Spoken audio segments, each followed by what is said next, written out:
ये बहुत ज़्यादा मिसकंसेप्शन है हमारी सोसाइटी में। लोग इसके बारे में ये समझते हैं कि अगर साइज़ को इन्हांस नहीं किया जा सकता, साइज़ को बढ़ाया नहीं जा सकता, हालांकि ये बिल्कुल गलत बात है।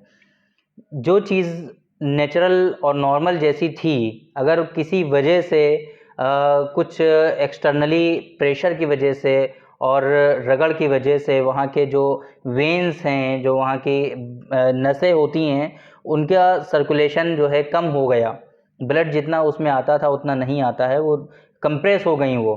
तो उसकी वजह से जो वहाँ के मसल हैं, जो मांस है, वहाँ का जो मसल है प्राइवेट पार्ट का, उसका जो एक तरह से समझ लीजिए कि खुराक है, जितनी डोज उसको चाहिए उतनी मिल नहीं पाती, उसका जो जितना खाना चाहिए उसको वहाँ पर मिल नहीं पाता। और नरिशमेंट कैसे होता है, हमारे जितने भी मसल हैं, जो मांस है, इसका नरिशमेंट कैसे होता है, हमारे ब्लड से ही तो होता है। अब ब्लड, जाहिर सी बात है, आपने ज़्यादा मास्टरबेशन कर करके वहाँ का जो वेन्स हैं, वहाँ की जो नसें हैं, उनको कंप्रेस कर दिया, उनका जो डायमीटर था जिसमें ब्लड जाता था वो कम हो गया, तो अब जाहिर सी बात है ब्लड भी कम जाएगा।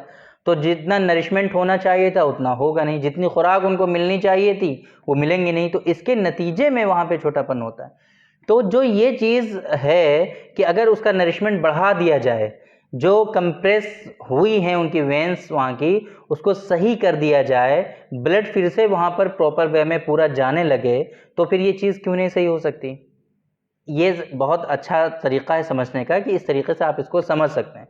तो चूँकि आजकल का एनवायरनमेंट, माहौल, जैसा मैंने आपको बताया था कि ऐसा है कि इसकी वजह से लोगों में परेशानियाँ इस तरह की आती हैं, और उसको रिज़ॉल्व करने के लिए लोग जो है मेडिसिन भी ढूँढते रहते हैं, तलाश करते रहते हैं। बहुत सारे पेशेंट, बहुत सारे, ये समझ लीजिए कि लोग हमसे ये डेली बेसिस पे क्वेश्चन करते हैं कि कुछ ऐसा ऑयल बता दिया जाए उनको, ऐसी मेडिसिन बता दी जाए कि जिससे उनकी ये परेशानी रिज़ॉल्व हो जाए।